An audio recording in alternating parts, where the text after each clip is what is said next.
I think I wanted to maybe just start here with the finale cards, right, and then kind of going from there. I think when it comes to Vraska, what I've always liked about Vraska is just the sheer card advantage that she has, the fact that she's got some of the more you know powerful cards that she can play in her kit, and it just feels like you're playing kind of fair magic, so to speak. You're just trying to you have some synergy, you've got some power, you've got some flexibility, and just with the way Vraska's Throne can sometimes get you some really interesting lines of play with different finale creatures that you can draft at different times.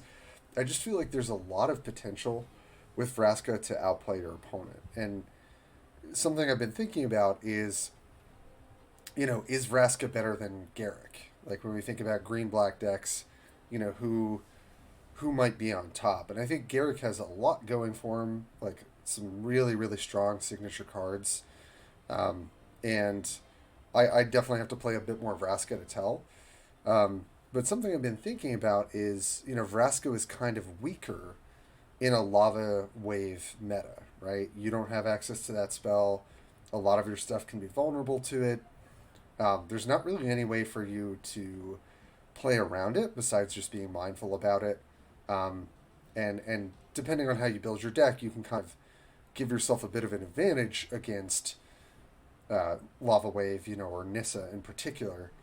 But I always felt like I'd rather be on the Nissa side of the matchup, and I do think that you want to be considering, your advantages against Nissa when you play this deck. And this sort of other layer to this is if Death's Shadow is picking up in popularity, Lava Wave gets worse, which to me means that Vraska gets better.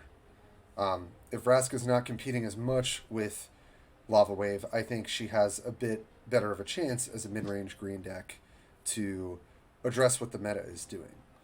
And I think, one of the main cards that does a lot of work, right, is Turn to Stone. It's just like one of the best removal spells in the game. Giving you a resource also is pretty insane. Sacking that to Throne, giving you a free card, really good. And just the fact that it's unconditional and it doesn't trigger, death triggers or things like that, like Relentless. Turn to Stone was always just a really good answer to anything like that. So I feel like Vraska is due, depending on how you build her, to address what some of the more popular decks are doing right now. So if I saw some people voted for it, and I'd be interested to see how people build it. And I think the first choice is really between, are you running Bayou or are you running Hermitage? In my mind, I'm sure some people are running Abbey, and trying like Death Shadow in the deck. That could be good too. Um, I'm more inclined to think about Hermitage or Bayou for card advantage, or just for going big with Bayou, having your guaranteed land drops. Um, and I'm not sure what's best. I mean, my inclination is to think about Hermitage, but if we play Hermitage, I think we have to build our deck a certain way. I would say Believe. Karma, what were you saying? I said I would say Bayou probably over Hermitage. I would say Hermitage, unless you're going for having big monsters. Yeah, yeah, I agree with both of that. Right? It's really about what is your deck going to look like. What are you going to be doing?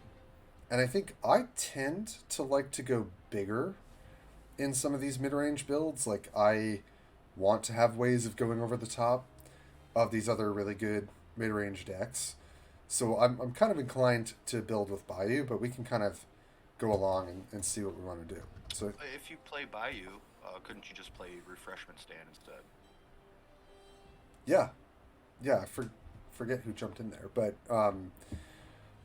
yeah, I think Refreshment Stand does a similar impression, right? You get that extra card, your opponent gets an extra card, and then you have the guaranteed land drops for the rest of the game. Um, Honestly, I haven't really tried it with Vraska. I've kind of preferred to either go with Hermitage or just a basic land.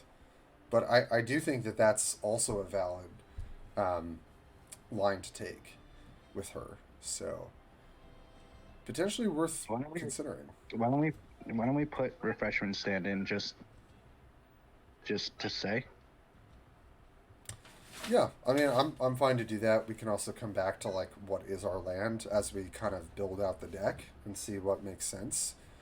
Um, so I think I'd be interested just to go through at least the finale creatures and kind of start with that core package, and then we can kind of see what we want our land to be doing.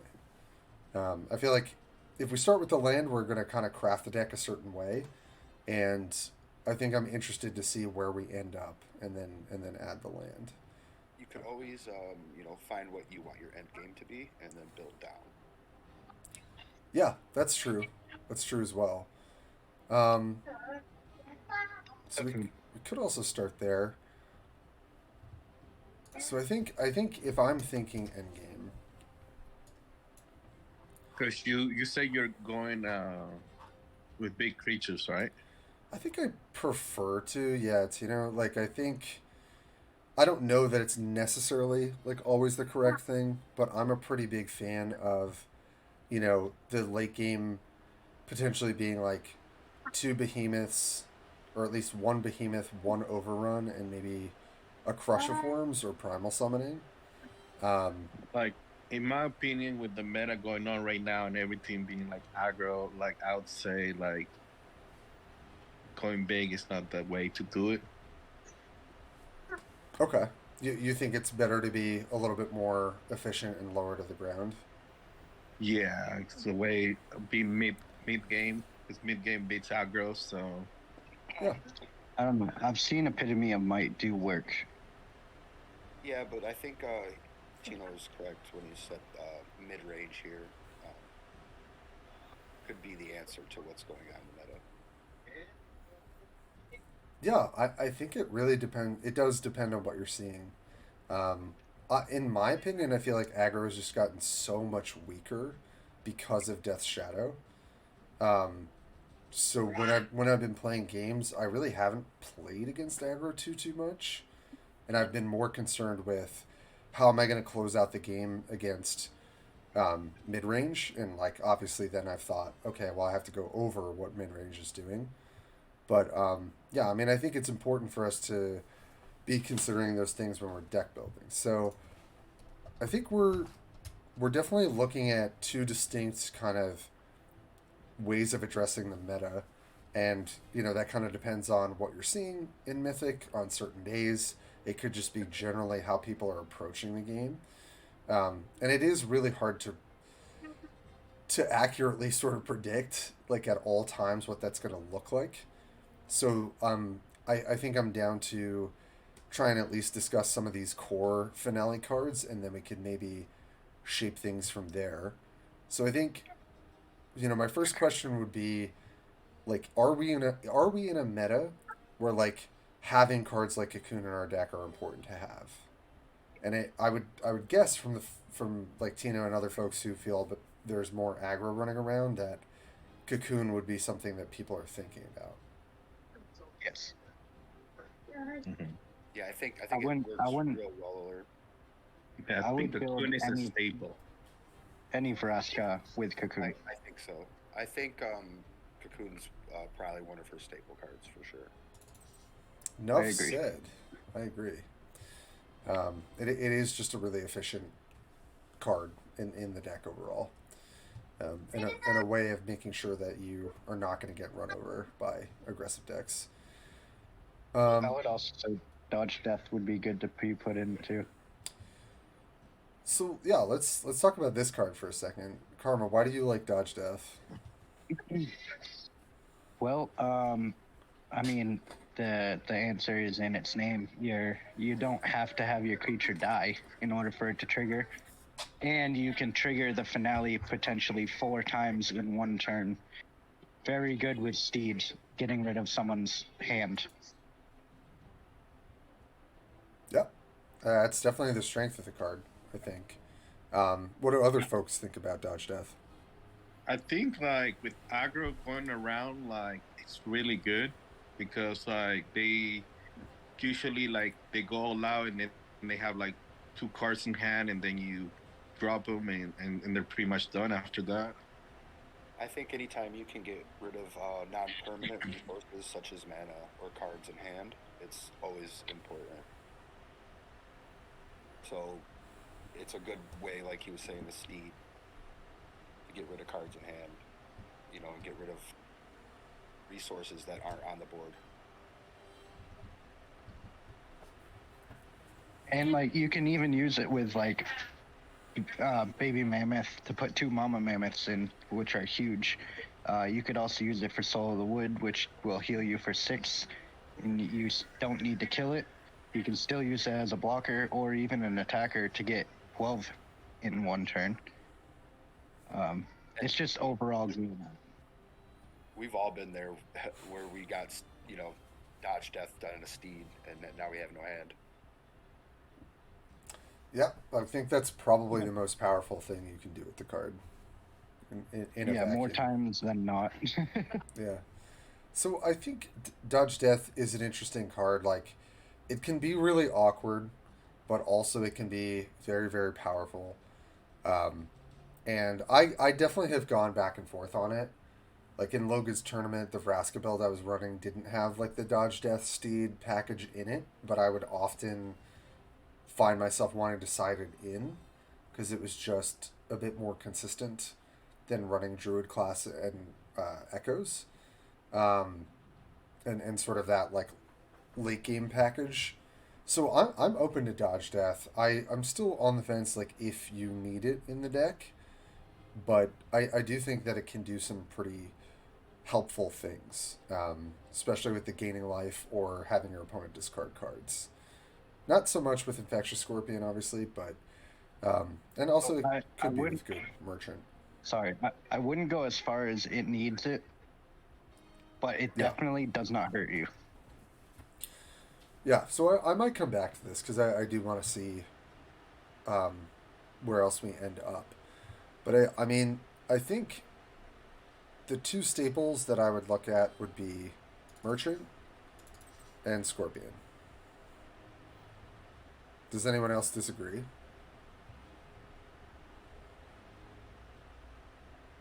I think that's a no. I would say probably Mammoth is another one. Okay, so I don't really like Mammoth, to be honest. yeah, what do you guys think about this card? I'm also inclined to not like this card either, personally. Yeah, it dilutes your deck pretty much. Deck, yeah, and and usually it doesn't even get killed. Well, I don't know. I feel like it's kind of a waste of a space. What have you liked about it, Karma, since you were a little bit higher on it? Sorry, yelling baby. That's okay. Well, it brings out like it can put either 1 or 2 or 4. 4 cost 7/7s with trample.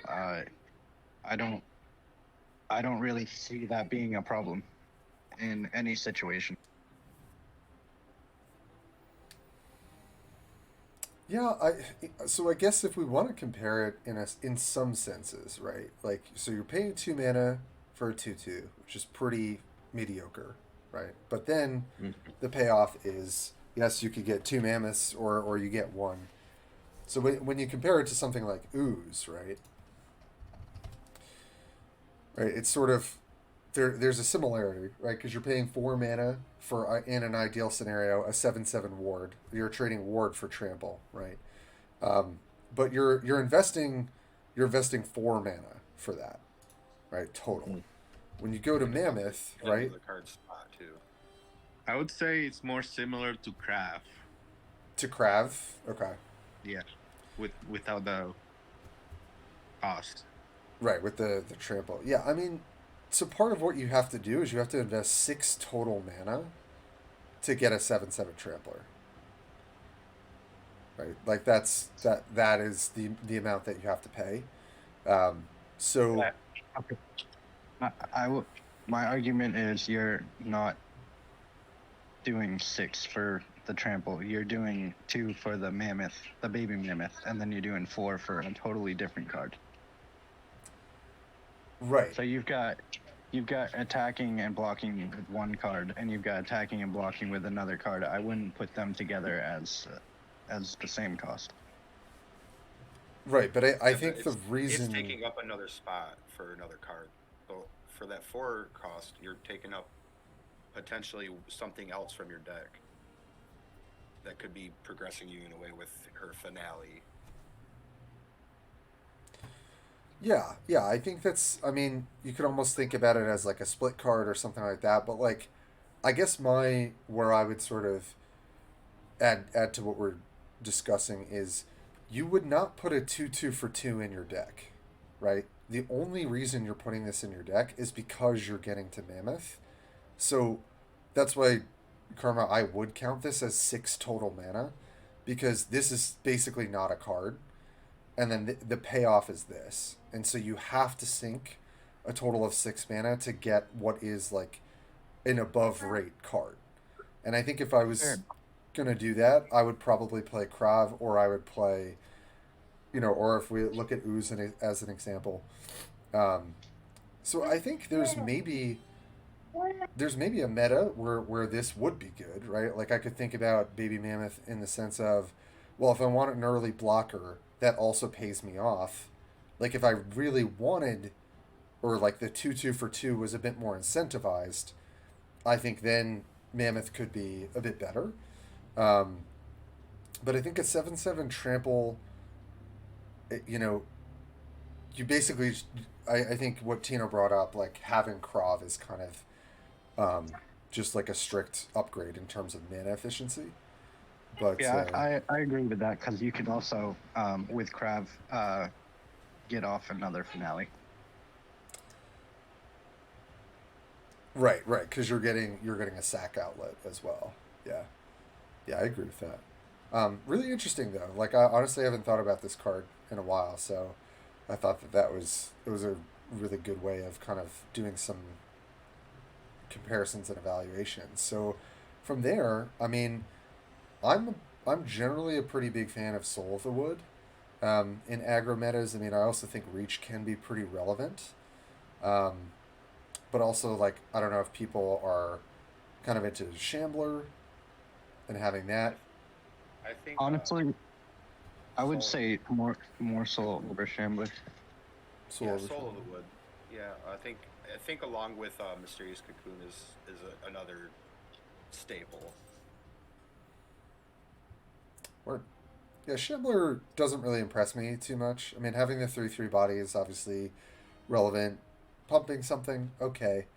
But yeah, Soul of the Wood just as a, the healing and the reach is just a really great way of, living. It's sort of like a glue card, right? It just sort of like allows you to get towards that mid game a little bit more effectively. I have seen some people play Hapless Trapper before. I'm not super high on this card personally, but I guess that's something to think about. I think Necrotic Ooze is a little awkward overall. I have seen that Hapless Trapper actually do work, but I wouldn't put it in. I think it's a situational card for sure. I think it's it can do really good, and then sometimes it's just not. Yeah. It's 2/1 for 3, and it does summon you potentially 2 Hungry Bears, but. Mm-hmm. But like 3/2s are not nothing to write home about, right? Exactly. So I think with kind of wrapping up some of these here, right? I mean, Shadeborn Steed. I'm just trying to think in terms of like where the meta's at right now. I mean, definitely an upside to playing the card is the fact that people might have Death Shadow stranded in their hand for a bit, and just being able to yoink that out with Steed obviously is a pretty big game against Nissa, right? One of the best ways to really get ahead in that matchup is getting card advantage off of Steed. But I will say Nissa's allowed to draw, or able to draw so many cards overall that Steed unless you really hit the right targets, is maybe not going to be the best. Um, but I'm inclined to play it, but I'm curious what other people think. I think I would say play it. yeah, I think it's really good right now, especially since Shadow is meta. Because Shadow's coming out turn 5, turn 6. And if you could turn 5 Shadeborn with a dodge death card, you pretty much sealed the game. Yeah, I'm inclined to agree. Um, should we run any other finale cards here? is my last question before we keep moving. If anything, you'd run Trask, but I think that's about it. Okay. Anyone have? Like you said, you're you're trying to run mid range, so 7 mana is your top out, right? Yeah, potentially. I mean, So I would say run Tarask if you're running Silent Strike. oh, interesting. Okay. that's a good idea. Yeah, I mean, my sort of opinion is that you can. I mean, obviously it's not guaranteed, right? But you can hit Tarask off of Shrine. Um, obviously it's not guaranteed, but I think that there are a lot of games where I've been able to hit it. Tarask, I don't dislike necessarily running that and Strike, but I think it's Tarask in a vacuum can be good. I don't really know that the card is necessarily good enough to be playing in the deck. Well, I was gonna say with a Pixie meta and Shellgate meta, it's kind of rough to get it to stick. Yeah, So- definitely gets a lot worse. with that. My take on it was before Hell Vault, yes, definitely put it in. But after Hell Vault, it can be good because you obviously have to keep answering it if you have nothing to like shell game it or take it off the board or whatever. You have to keep answering it because it just keeps getting bigger and keeps coming back. But you don't necessarily need it. Yeah. I would say like it's because it's just gonna get blocked every turn. So unless you're running Strike and you use it as a finisher, I would say no, run it. Yeah, that's an interesting note, Tino, about Strike, Silent Strike. I generally would I've not never- want to play that card, but I've never thought of it like that, like running Strike with it. yeah, I mean that's a pretty interesting angle to potentially win the game from. So something I would say worth noting. So I think for now we're not. I don't know that I want to run that package, so maybe we'll circle back to that. But I'm pretty happy to run all the signature cards. So just does anyone have a different take on these? No, she has probably one of the best sets of signature cards in the game. Yeah, I agree. I would agree. We can stop here for a second. I am not super into the Circle of Druid Grim Echoes build, but have people like that for Vraska? I have it, and it's not great. It's like a 50% winner, and it's not great. No. Okay. I would say no for Druid. No. Gotcha. You could play Warlock because you're trying to kill stuff on your team. Yeah. On your turn, and it gives Yeah, you. I would say Warlock over Druid any day, definitely. Yeah, because she likes to kill her own creatures. So Yep, that's true. I think there's a bit more synergy with Warlock. I think Druid also is fine, but I definitely feel that dilution. yeah, you've just got so much card advantage and access to pretty powerful but also flexible options, and it just isn't. I don't think the payoff is big enough with these cards to run them. unless you're truly building around them. And in that case, your deck might be a little bit skewed towards certain matchups, which could be positive, but I think overall is probably not as consistent. That would be my guess. Um, we do have a lot of options for other early game, I will say. But So do people not like the mill girl? Shadow Weaver, Mill girl. Oh, Weaver, yeah. I would say I generally don't. I would say she's pretty bad. I just didn't want to. I just didn't want to pass it Yeah. without having a little discussion. Yeah, I mean, Because milling can be good, but I mean, it being a 1/3 is kind of not good. I would say if we were in like a hyper aggressive meta, Weaver might be viable, or if decks were running like 0 creatures and you know that Shadow Weaver is going to nab something pretty impactful, like those are two arguments for the card. Um, I've definitely done some weird stuff where I'm playing against a deck that's either looking for a certain creature or like I know that creature was put, like let's say the dinosaur, right, from Druid class, and like maybe you just randomly hit a Shadow Weaver off of your throne, and like that could be like a weird line where you might take it and then sacrifice it to have, the double mill to hit certain things. But it's definitely it's definitely low power, and it has specific requirements, I think, probably to be good. But I do think it is worth talking about. Yeah. Yeah, I So think with- unless you're going with a full mill deck, it wouldn't be worth. Yeah, with the mill, you could definitely it would be very impactful for like the School of Wizard. You mill the last card, and then they're pretty much done. Yeah. I mean that is something worth considering. You can definitely hit it off throne, so there is that, but or like you have the chance to. I shouldn't say definite, but yeah. And I think there's some other stuff we can do, right? There's Channeler of Might, which if you build the deck a certain way, right, has a pretty solid chance of coming in as a 3/3. Um, I forget if I've actually tried it or not. I mean, I think it's a reasonable option. I'm pretty inclined of the 1 drops personally to play Birds of Paradise.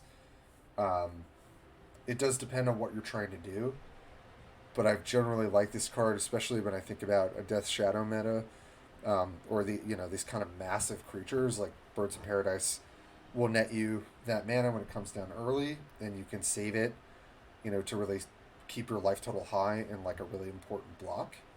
Um, Something that I ran in Domri. I've run it obviously in Nissa, where it's probably the best it is. But yeah, I was curious if other people like or dislike this card. I love that card. Me too. Yeah, That's how I feel. I would say definitely run that card. I don't know. I mean, I don't know if it's a for sure in this, but it's a wonderful card. Yeah, I think. I was thinking maybe scroll down, Tim. Yeah. Tasty Morsel instead.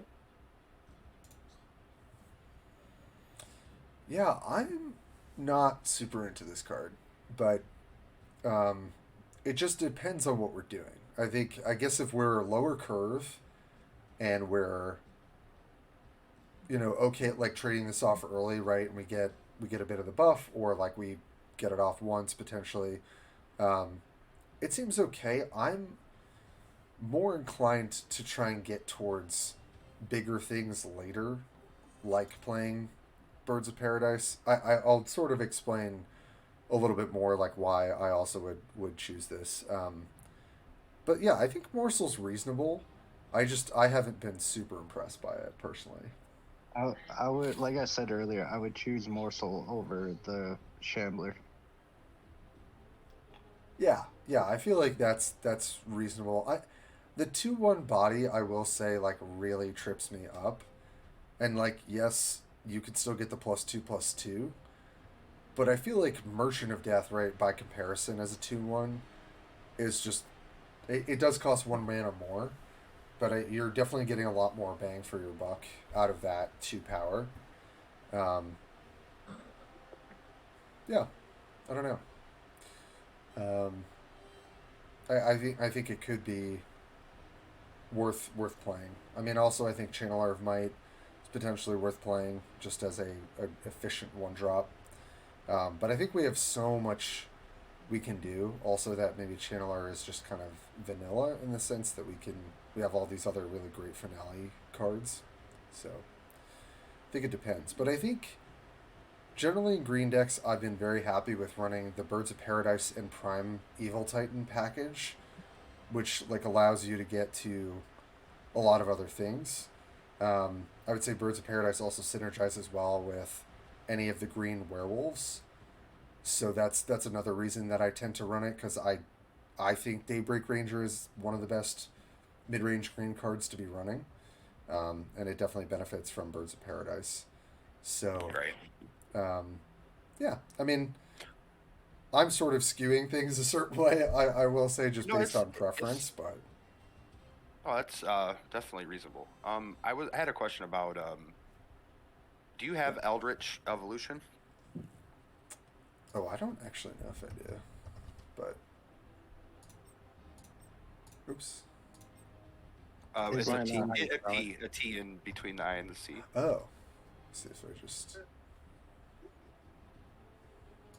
Yep, the evolution. Yep, You don't have it.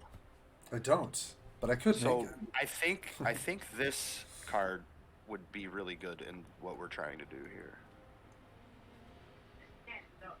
Okay, so obviously it allows us to trigger finale. So destroying a friendly creature to draw one more draw one that costs more from your deck and give it a random upgrade. So what are we trying to hit off of this? Oh, you're trying to hit your Steed. Trying to hit Steed. Okay, so you'd have to do it on a 3 cost. Is that how that works?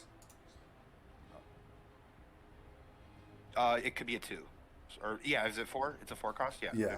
You have to do it on your the Woodland, or whatever the 3. Mm-hmm. Yeah, 3 cost. Okay, that's interesting. Yeah, I had not really considered. Well, obviously I don't have the card, so probably didn't consider it as much. But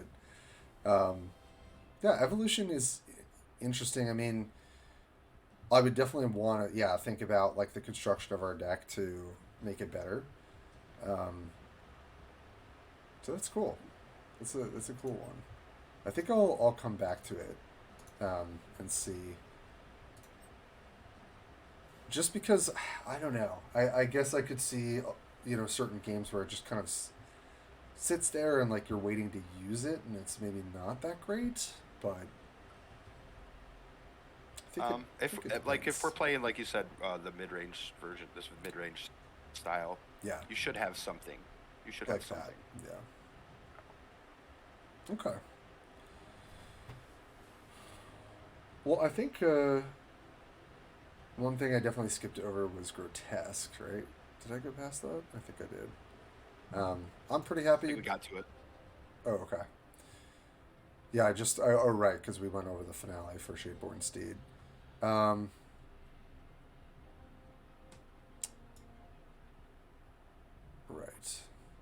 So yeah, Channeler I might come back to. I think I do like playing birds, depending on where we're going, so we can cut that if we need to.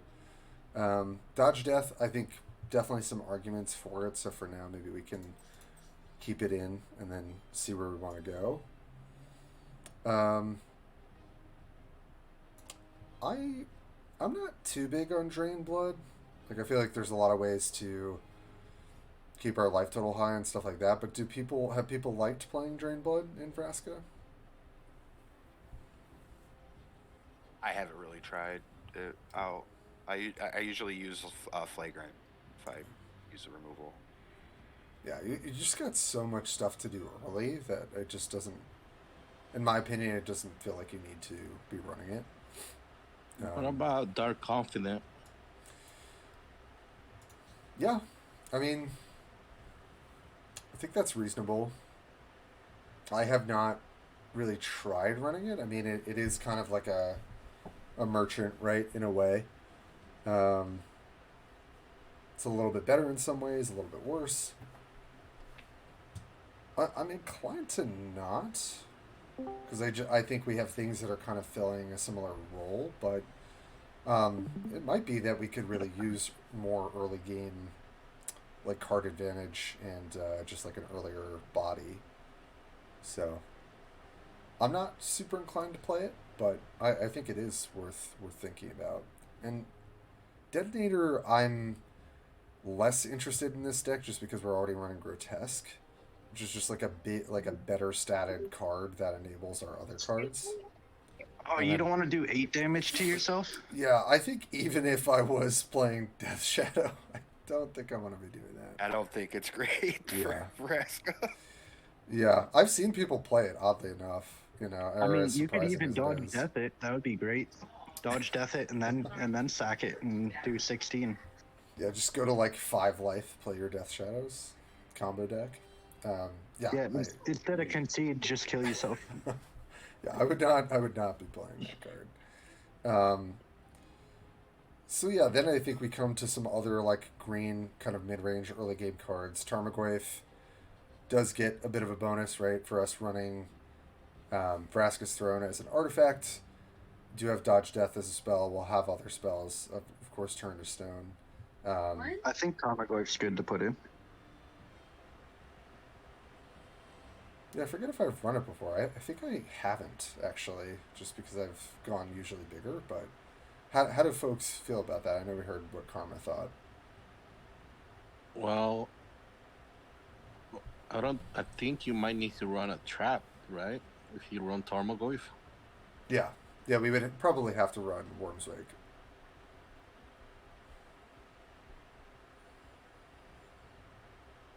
And I think Worm's Wake is fine. I don't think it's as impressive as it used to be. I don't know if Tarmogoyf works. Yeah, let's. I mean, I would run Giant's Growth over Worm's Wake. Ooh, that's interesting. I don't think I would, but yeah, I mean, I think I'd rather have the sort of body and guarantee it. I don't know that Giant's Growth does that much for what we're trying to do, but I think let's maybe circle back and see if that makes sense later on. How do people feel about Grudge Match? I like it. So you can use Grudge Match to, 1, kill one of their people and your person. And then trigger the finale that way. Because a lot of the times, they're gonna try not to kill your creatures on your turn, and that can, justify killing your person on your turn. So, I found that the most effective way that you get a grudge match off is when you use it to clear the way and attack. Mm-hmm. Right? So, if you're using it to get rid of your own stuff, I know you're getting rid of someone else's stuff, but you're getting rid of your own stuff. I think it's kind of counterintuitive. Well, not if you're using it on Steed. I mean, you could use it on Steed. You could even use it on Cocoon. And get 2 people out on your turn. It can work in many different ways. Yeah. Yeah, Yeah. I think it's going to be about like how many spell slots do we have, versus like how many creatures are we playing. I think Grudge Match can be effective. Like I'm inclined to think about probably 1. I don't know that I would want to play 2. I think it has some good play patterns in the deck, like you guys were pointing out. Maybe not the most impactful. Like yes, you can get the finale triggers, and sometimes that's pretty nice. Other times it can be awkward. So it's it's not obviously the end all be all, but I've generally been impressed, I would say, with Grudge Match in a lot of the green mid range decks as like a very early interactive removal spell. There is a cost to it, definitely. So I'd be inclined to maybe circle back and see how that feels. So keep it kind of moving here.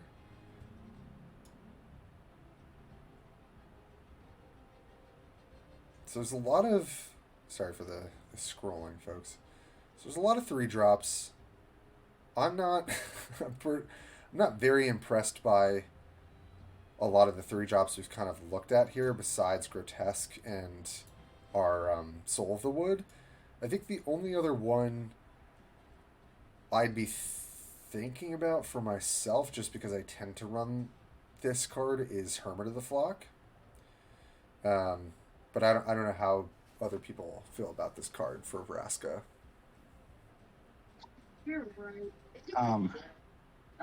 I wouldn't in Vraska. Okay. Yeah, I agree. I don't think it fits the profile. I mean, it does give you a sheep that you can like sacrifice. Yeah. But you're only trying to sacrifice stuff with finale. Yeah, I think it's okay. It's obviously gets a little bit of bump if you're running Birds of Paradise to flip easier. It is you do get the 4/4 body, at some point. Yeah, I think it's okay. I don't know that we need. We've got 2 really efficient 3-drops already, or 4 total, and it's like fine. It's not terribly impressive. I have seen people run a 1 of Gladecover Warden like a little bit more, which is interesting. I don't know if that's something we want to do, but Dumpy said there's a zombie that gives -1/-1 if it does it on your turn, and if you're able to recycle it, it does good work. which card was that? The zombie that gives -1/-1. It's a 5 cost. Oh, the Gladiator? Yeah, that's a lot. And yeah, I mean, I think if we were doing like reanimation and stuff like that, maybe that would be okay. But yeah, we'll go down and we'll kind of discuss that too. We can kind of circle back maybe to Wormswake and see if that's. I think if something you're we looking play. for a 3-drop, I think in this deck, Uvenwold, or what is it? The Uvenwold, the one that makes the makes the 2 creatures attack. Scroll down a bit. Him. You talking about Tracker? Yep. Yeah, I'm not super impressed with this card for Vraska, but I could see the merit. Because you can get those finale triggers, right? So Tracker could be good. I'm down to circle back to that. Okay. Not super impressed by much up here personally. I'm definitely feel like Krav has kind of been an auto-include in Vraska pretty much forever. Unless other people disagree. And then Flagrant Foul, I think we could kind of see how much removal we have. We've obviously got the Turnstones. Did we skip the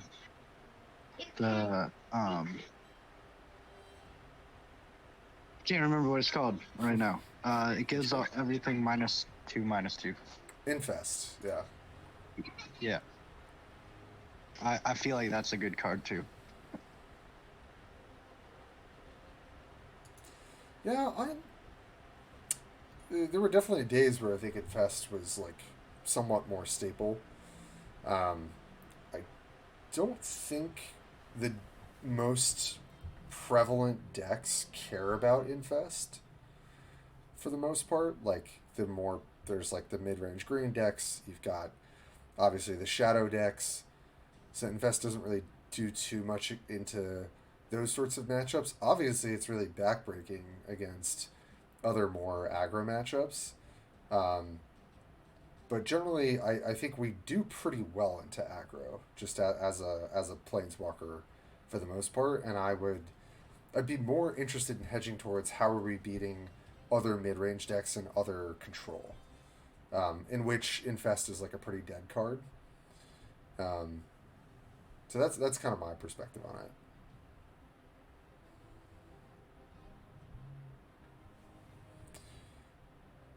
Yeah, that's fair. What about I did try Necrotic Ooze and it didn't really work all that well for me, but I don't know what other people think of it. I don't really care for Necrotic Ooze. It has its moments, but I think it's not. So the zombie they were talking about earlier is called Plague Hauler. Oh, the 5-drop that gives their Yeah. creatures -1/-1. Yeah.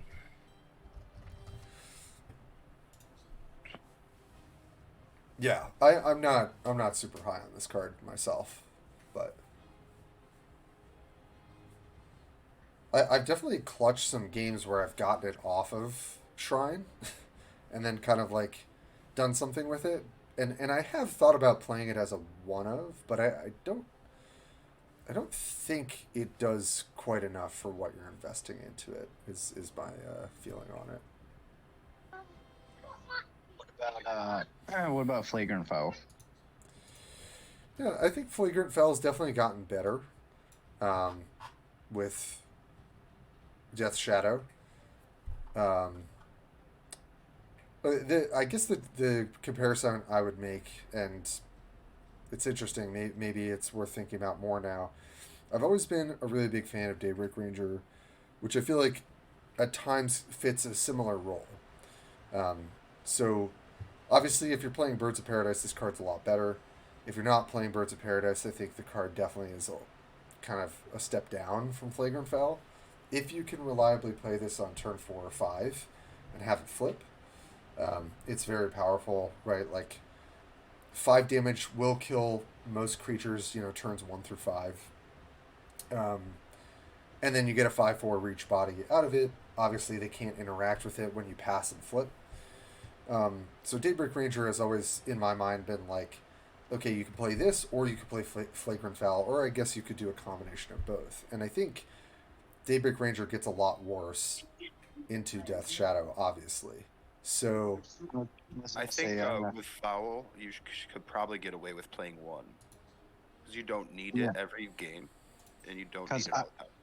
I like that. I was thinking of like how many decks right now are playing Death Shadow, and I love Ranger, I do, but it's only 5 damage to the Shadow, and the Foul can actually get rid of it. Yeah, we it's worth keeping in mind. We also have Turn to Stone to deal with Shadow. We also have tons of chump blockers. We've got Infectious Scorpion, right? Having Fatal Infection. Obviously, answering it the turn it comes down is really important, because for those who were here for the Davriel section, right? Like, if you don't deal with it, sometimes you're just going to lose to it if you don't deal with it immediately. But I do think Vraska, more than some other Planeswalkers, has, like, many ways to deal with that card in particular. Yeah, but I think what you were saying. I forgot about Turn to Stone. I think what you're saying about Daybreak Ranger is the turns 1 through 5. It really works for those mid-range threats that can cause you to have to block something that you don't want to block. Like, I think he's a good answer for it, especially like you said, you're running Birds of Paradise. Also feel like you get a lot of fragiles with like the bird and the grub. So I think it just synergizes with Ranger. Yeah. I mean, I am looking at this 4 slot, and I'm like, oh boy, we've got 6 4-drops. You don't need Foul. I forgot about Turn to Stone. It's close. Like, Karma, I agree with your thought process there. I think Foul has definitely gone up as a card because of Death Shadow. I think Daybreak Ranger is going to be better in most situations, but Flagrant Foul obviously only covers, it's going to be very good when you need it. And so I'm down to at least keep these, and then maybe we can kind of trim. This was always kind of my issue with Vraska, is the 4-drop slot, because Steed obviously can be really good conditionally. Daybreak Ranger is almost always relatively good. Krav is obviously almost always relatively good. And then like these three or these two particular cards are very good in certain conditions. Um, I think Steed's a little bit more universally good than Flagrant Foul, but I always had trouble with this particular slot in the deck because it feels like there are tons of options you could do. What about Oof? Yeah, Or so Goo?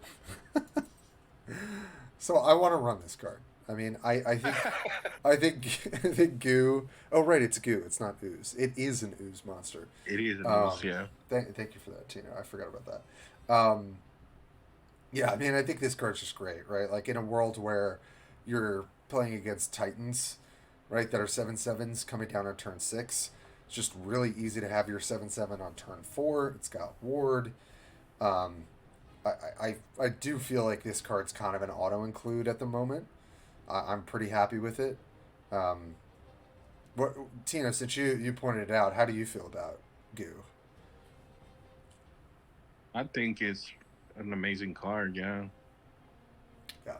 I think it's a staple for sure. Ward definitely gives it the edge. Yeah.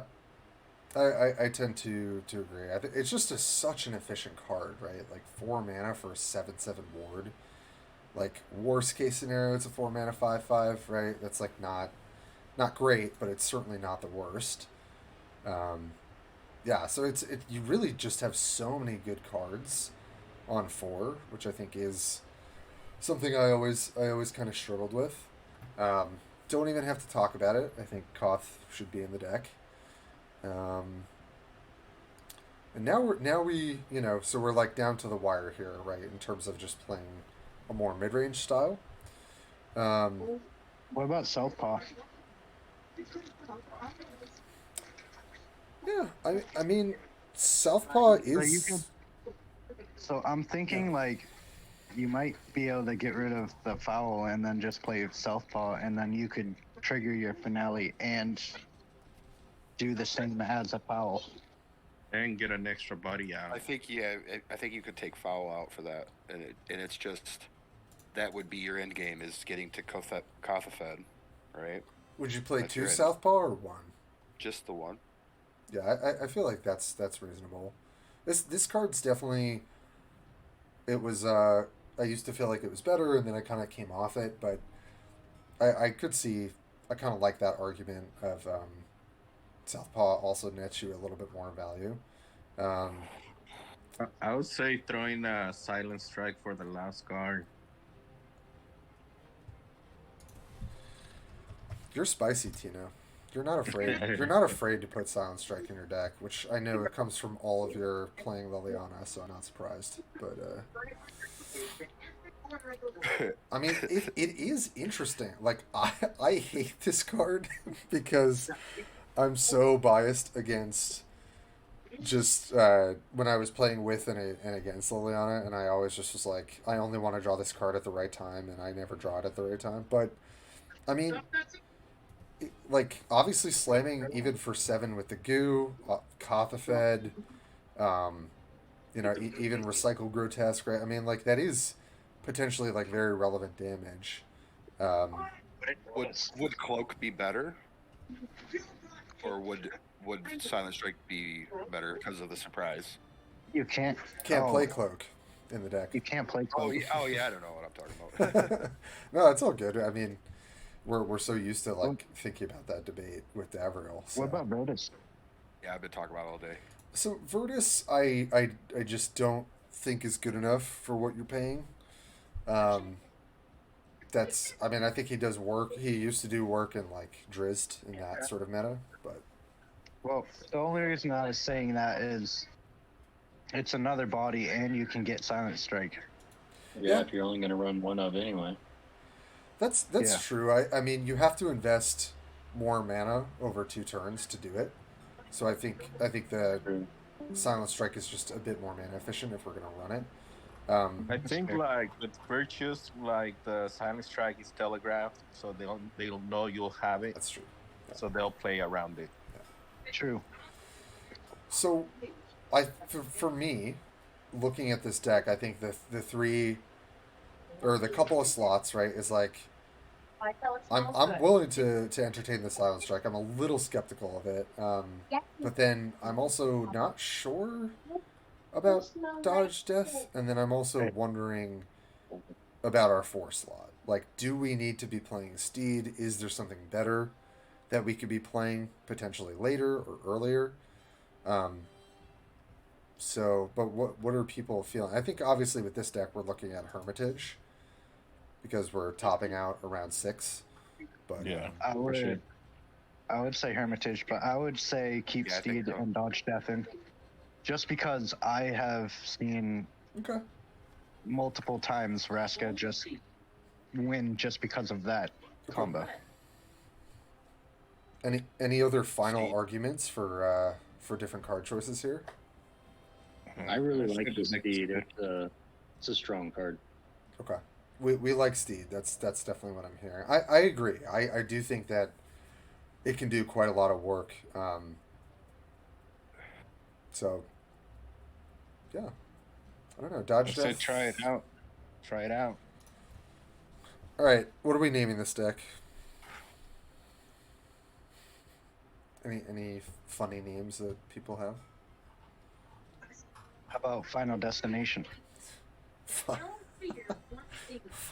Destination. All right, I'm down. The finale destination. Ooh, Yeah, there we go. wow, we're really. Yeah, we gotta bring the puns in here, sort of. Yeah. Finale Destination. All right, I dig it. All right, I like that. This is definitely.